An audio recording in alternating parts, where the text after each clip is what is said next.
Hey kids. We are in Martinique. We do not speak French. We do not speak French. Watch the puddle. We just got to the Saint James Distillery Museum And plantation. and Plantation. I think this is just... Hashtag no slaves. Oh, wow. I think we're just in the distillery part for right now. And we just parked the car, as you could probably see behind us.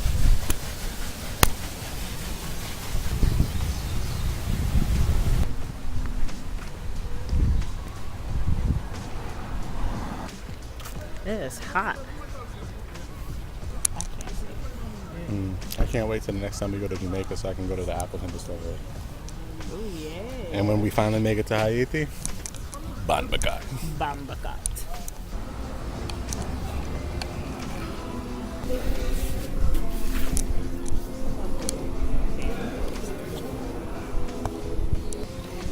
Save that. Save it? So we know how to mix the drinks for later. How is it?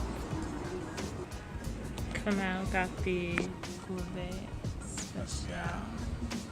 That's here.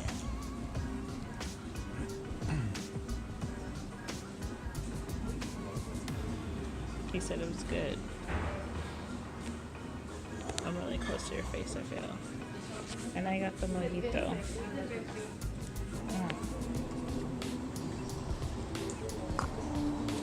C'est bon. So much rum.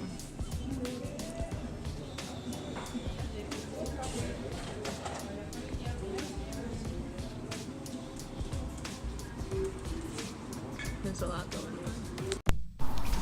So, usually it looks like they have a little train tour of the grounds, but today I'm guessing it's closed, which is kind of weird because it's Saturday. But we also don't speak French. It's the running theme of our trip. Oh, here we go. Come on, found the schedule. So Saturday. 9:30 to 1:30, and it is about to be 2. It's supposed to be 2. The clock didn't set yet. It's 1:51. Oh, okay. It says 1:30. Gotcha. And let's see your watch again. So it's actually 1:52. So we just missed it earlier today. So it did run. We just slept in. For once. How beautiful are the grounds, though.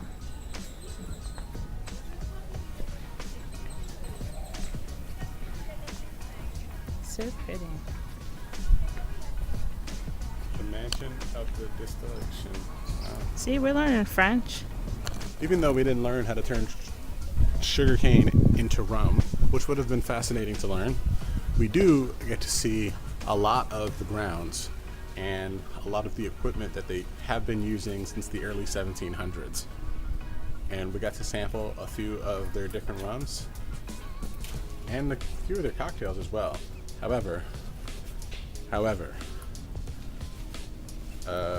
we're approaching 24 hours since we've been in Martinique, and we have yet to have tea punch once.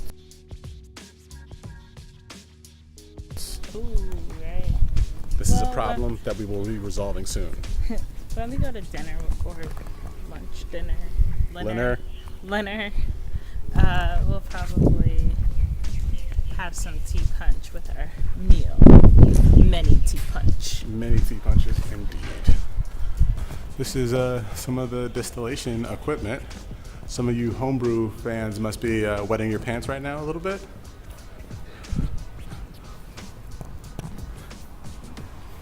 And when you think about your great-grandmother, this is older than her great-grandmother. Just want to keep that in mind. Looks like they use a lot of copper. Ooh, look, a lot of this is actually in English. From sugarcane to rum. This is actually really good. Come out, loves his history. I love my history and I love my rum, so it's the best of both worlds. One thing I've noticed on all of our travels to all these countries and destinations is a lot of the museum and history is kind of open to the public. You can kind of just walk around and touch it. It's refreshing to not have a pane of glass in between them. It reminds me of when we went to Rome and there was pieces of marble right outside the Colosseum that you can just walk up and touch. That's just out there. It's very interesting stuff. Hey, it's Lena. They got a Hall of Fame. Well, I don't know how close that is. They have a Hall of Fame of their like little rums. So we're gonna take a gander.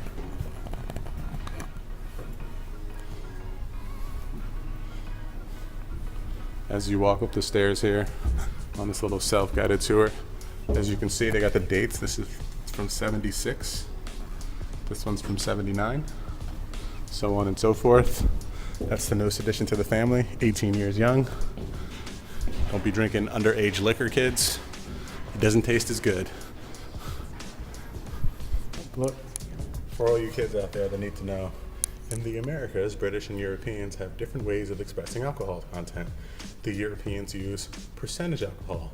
50% for merely 50 degrees indicates that the finished product is half pure alcohol. In the US, it's twice the percentage. So 86 proof is equivalent to 43%. Everyone at home should know that. The British proof, it's considered more complex. 100 degrees proof is equivalent to 57.15% because we hate you and we love math. Just a little bit of history for you folks. This is, I'm guessing, the head brewer's office. After I just said that the history was open to everyone, this part is a little closed off, but with that little lock there, it shows that somebody goes in on a regular. Maybe when they have a guided tour, you're allowed in. Can't have us commoners walking around just touching stuff.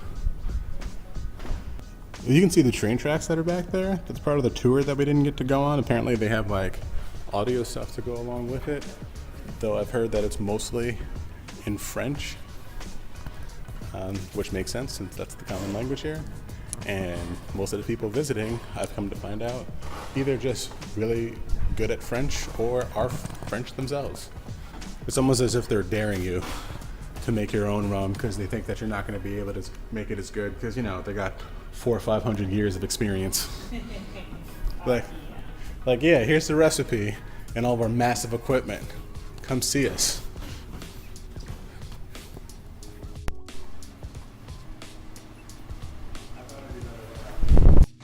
I thought it'd be better if I got video of this because I'm not sure if we're gonna get this later, but look at this. They got rum in here as old as my parents. And then older, stored up with cobwebs and everything, just chilling in here. Look at that. When America was thinking about having us be able to drink alcohol again, they were stocking up. Yeah, this is thinking about one. You see this? Oh wow. 1885. Now that's a time capsule. Also, just so you know, just because it's in the bottle doesn't mean it's aging. It only ages inside the barrels.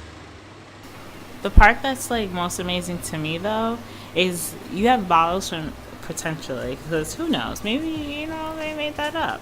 But I'm pretty sure these look like pretty authentic. 1885, like how much happens in the world?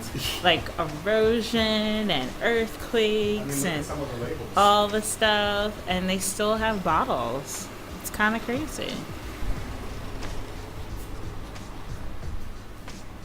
Okay, so after coming out of there, I saw this on the outside, and it says, "This Saint James treasure is right there on your right.